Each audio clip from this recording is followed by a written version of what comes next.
The Galactic Coalition had catalogued over 40,000 inhabited worlds across the known universe. They had faced silicon-based predators from the methane clouds of Vorith 9. They had negotiated treaties with the hive minds of crystalline Andura. They had even, somehow, survived first contact with the acid-breathing serpents of the Delker Expanse. Nothing had prepared them for Earth. And nothing had prepared them for what the Earthlings called America. Commander Kaelzer stood at the observation deck of the Coalition flagship Unyielding Reason, his 4 eyes scanning the pale blue dot suspended in the void. His translator chip flickered as it processed the incoming data feeds from the surface below. "Admiral Voss," he said carefully, turning toward the human standing beside him. "We have completed our full-spectrum analysis of your planet." Admiral Darian Voss crossed his arms. He was a broad-shouldered man in his mid-50s, with short silver hair and a jaw that looked like it had been carved from granite. His uniform bore the insignia of the United Earth Fleet, a globe encircled by twin olive branches, though Kaelzer had privately noted that humans rarely seemed to need olive branches. "And?" Voss said. Kaelzer pulled up the holographic display. "Your world is categorically hostile to life as the Coalition defines it. 70% of your surface is covered in a solvent that dissolves minerals. Your atmosphere contains a highly reactive gas, oxygen, that causes combustion and cellular oxidation. Your gravity is 1.0 standard, which our biological models suggest should cause chronic skeletal degradation in most species. You have weather events that generate rotating columns of air capable of lifting structures. You have tectonic plates that periodically rearrange themselves. Your fauna includes creatures with enough venom to stop cardiac function in 600 known species. You have a parasitic microorganism called a tardigrade that can survive the vacuum of space." Voss nodded slowly. "Right. Your planet," Kaelzer said, "should not have produced intelligent life. It should have produced nothing but extinction events." Voss smiled, that particular human smile that Kaelzer had learned to be slightly afraid of. And yet, Kaelzer agreed. He closed the holographic display. "Admiral, this is why the Coalition has requested humanity's formal membership. We face a threat, a rogue faction called the Vethani Dominion, that has begun expanding into sectors previously considered safe. Their military doctrine is aggressive. Their technology is superior to ours in several key areas. We have modeled 17,000 engagement scenarios." He paused. "We lose in 16,412 of them." Voss uncrossed his arms. "What do you need?" "We need human soldiers," Kaelzer said.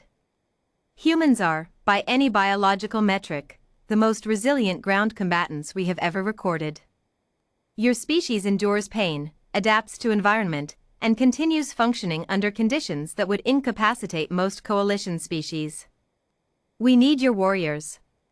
"You've got them," Voss said simply.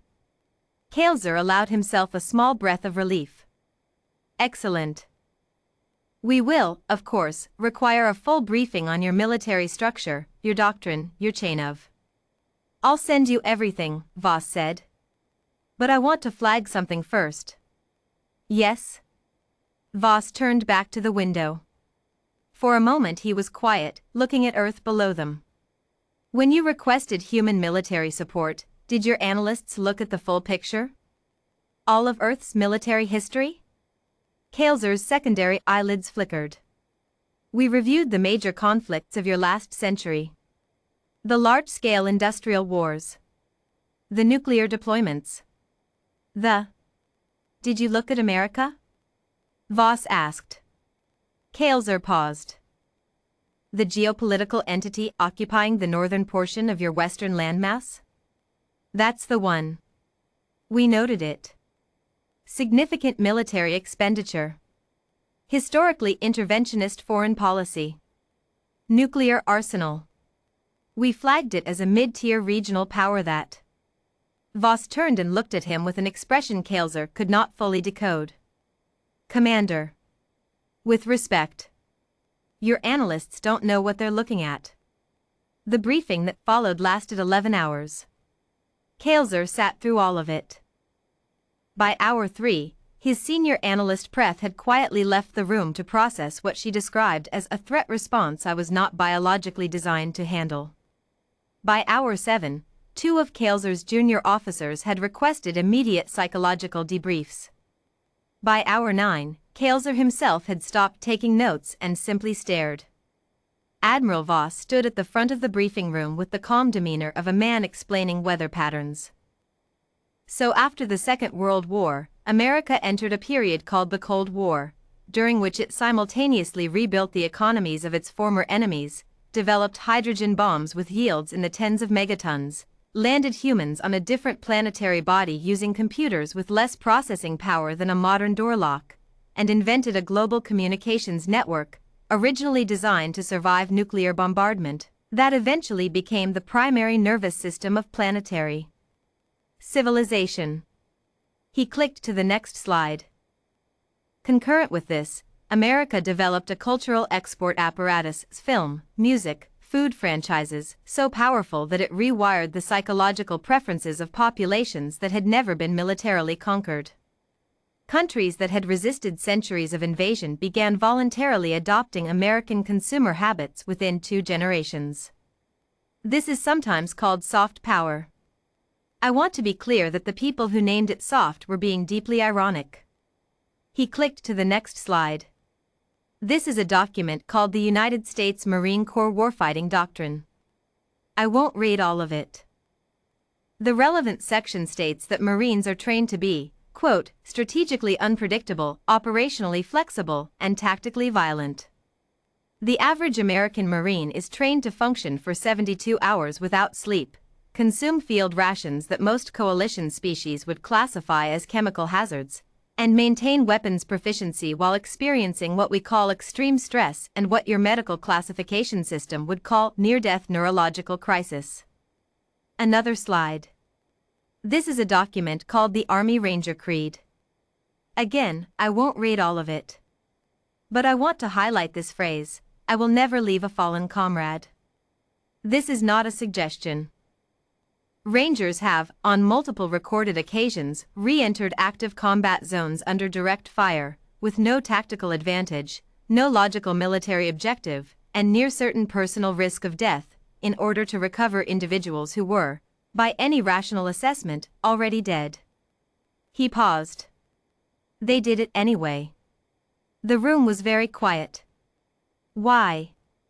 Kaelzer asked, his voice low. Voss looked at him.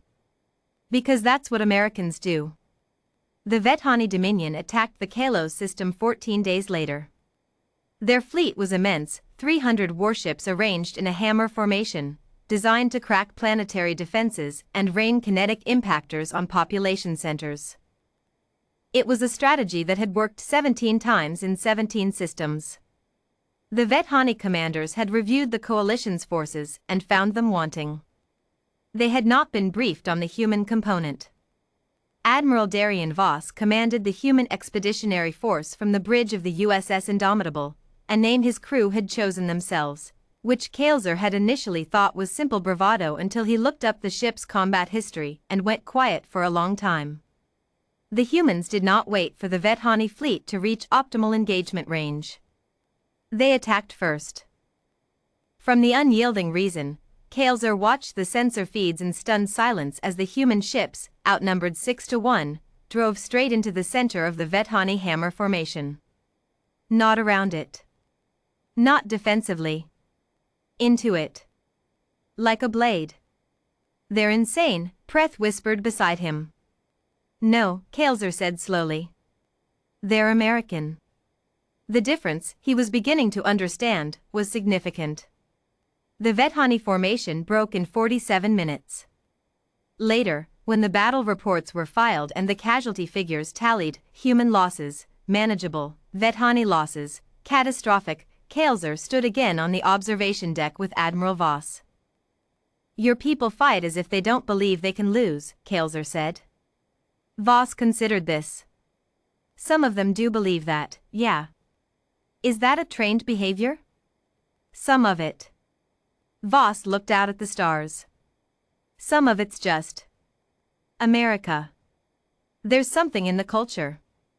The mythology of it. The idea that if you hit a problem hard enough, fast enough, and with enough stubbornness, you can solve it. It's not always smart. It's caused us a lot of trouble, honestly. He paused. But in a fight? It's something else. Kaelzer was quiet for a moment. When we first surveyed your world, we classified it as a death world. Extreme environmental pressures. Hostile biosphere. Civilizational stress factors that should have, statistically, produced extinction before you reached spaceflight. Instead they produced us, Voss said. Instead, Kaelzer said, they produced you. He looked at the Admiral. But I think now that Earth was not your most extreme environment. Voss raised an eyebrow. America, Kaelzer said simply, was. Admiral Darien Voss laughed, a real laugh, loud and unguarded, the laugh of a man who had heard the truth and recognized it. Commander, he said, still grinning, I think this is the beginning of a beautiful alliance. Kaelzer thought about the Vethani fleet, 300 warships, 17 undefeated campaigns, shattered in less than an hour by humans who attacked a superior force head-on because it simply had not occurred to them to do otherwise. Yes, he agreed. Though I confess, I am glad you are on our side. Voss smiled again. That smile. So are we, he said. Somewhere in the Vethani Dominion, a military intelligence officer was reading the battle report for the 4th time. She had cross-referenced human cultural archives. She had reviewed the briefing flags. She had found one word repeated across dozens of intercepted human communications during the engagement. One word, in their strange flat language, said with something between pride and warning. Hua. She filed her report with a single recommendation. Do not engage the Americans.